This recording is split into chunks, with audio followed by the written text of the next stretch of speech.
اس لیے کہ میں آپ سے یہ کروں کہ میں نے قائد اعظم کے انتخاب میں اللہ کی ایک صفت دیکھی ہے. دیکھو ایک کام ہوتا ہے، کام، اس کام کی ایک نوعیت ہوتی ہے، اس کام کا ایک کیریکٹر ہوتا ہے. یہ تینوں چیزیں مل کے اہلیت کا اثبات کرتی ہیں. میں قائد اعظم کو بہت بڑا انسان مانتا ہوں. میں بر صغیر میں اتنا بڑا شاید انسان اور مسلمان نہیں تھا.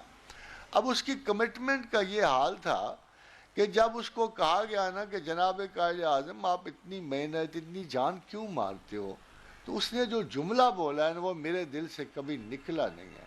اس نے کہا میں اس لیے یہ کر رہا ہوں کہ جب میں خدا کے حضور جاؤں تو اللہ مجھے کہے ویل ڈن مسٹر جناب. میرا نہیں خیال کہ اس سے بڑی کوئی کمٹمنٹ کسی انسان کی ہو سکتی ہے. وہ کسی بڑے سے بڑے صوفی سے بھی بڑا صوفی تھا جس کی کمٹمنٹ کا یہ عالم تھا کہ اللہ نے اس کے کام ایک سپرد کیا، اور اس کا اپنا ضمیر یہ کہتا تھا کہ مجھے وہ یاد آتے ہیں جب بھی لفظ تو مجھے میری آنکھوں میں آنسو ہو جاتے ہیں. یا تمہارا لیڈر تو وہ تھا کہ جس نے جب وہ کہتا ہے جب میں خدا کے حضور جاؤں تو اللہ مجھے صرف اتنا کہہ دے کہ ویل ڈن مسٹر جناح، کہ تم نے بہت اچھا کام کیا، میں خوش ہوں. پھر ایک اور جگہ اس نے کہا کہ میں چاہتا ہوں اللہ مجھے یہ کہے قیامت کے دن کہ اے محمد علی تم مسلمان کے گھر پیدا ہوئے، تم مسلمان کے طریقے جیے، تم نے مسلمانوں کی خدمت کی اور تم مسلمان کی طرح مرے. اس سے بڑی اچھی کمٹمنٹ کیا. یہ اس وقت ہوا جب اتنے بڑے بڑے علماء وقت جو تھے وہ ہنود کے غلام بنے، ذہنی غلام. احرار گاندھی کے ذہنی غلام. دیوبند پہ ہنود کی حکومت. بریلی نان پلس سمجھا جا رہا، حالانکہ بریلیوں نے پاکستان کے حق میں ووٹ دیے، مگر اس کے باوجود ان کا وہ تشخص نہیں تھا کسی انٹلیکچوئل فیلڈ میں آتا. آرگومنٹ نہیں تھی، محبت سے دی انہوں نے قائد اعظم. مگر میں سوچتا ہوں کہ اللہ کی جو میزان لگی ہوئی تھی اس میں یہ دیکھا گیا.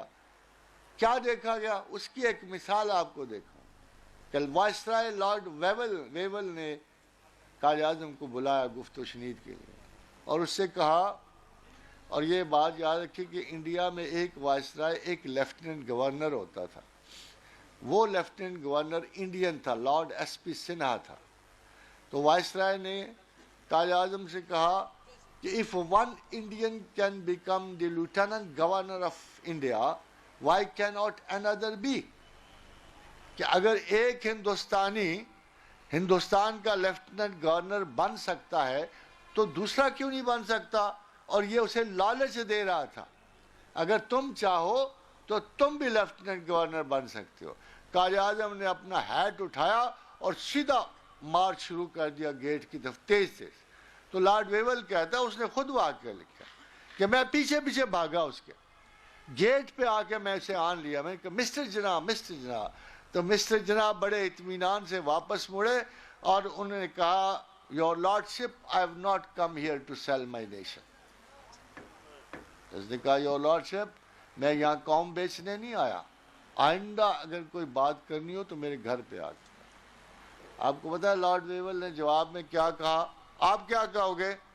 آپ کہو گے کتنا بڑا کردار تھا. اس نے یہ نہیں کہا، اس نے کہا تو پاگل ہے، اتنے بڑے منصب کو ٹھکرا دینا سارے ہندوستان. اس نے کہا my god he was a very stubborn main.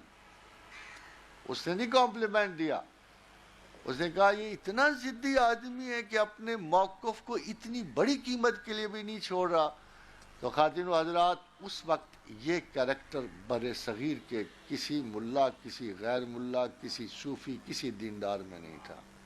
He was the greatest man of his time. اب کوئی گریٹسٹ مین نہیں ہم ڈھونڈ رہے، ناٹ ایٹ آل. بڑے آدمی گئے، آئے عشاق، گئے وعدہ فردہ لے کر، اب انہیں ڈھونڈ چراغ رخ زیبا لے کر. وہ گئے، اب رہ گیا کام ہمارا بےایمانیاں، مکر و فریب، قوم سے جھوٹ، دھوکہ دہی، ناجائز. اس کے لیے ہمیں صرف ایک ایماندار آدمی چاہیے. That's all we need. That's what I say. ہمیں نخرے نہیں چاہیے. ملک و ملت اس طرح نہیں بچے گی. ہمارے سورسز ساری دنیا سے زیادہ ہیں، ہم امیر ترین قوموں میں سے ہیں، ہمارے بچے کیوں سسکتے پھرتے ہیں؟ The only thing is we need somebody who should spend our money on us. ایک ایماندار آدمی جو ہمارے حق سے وفا کرے، اپنے حق سے وفا نہ کرے، ہمارے حق سے وفا کرے. اس کے لیے یہ آپشن کھلا ہے.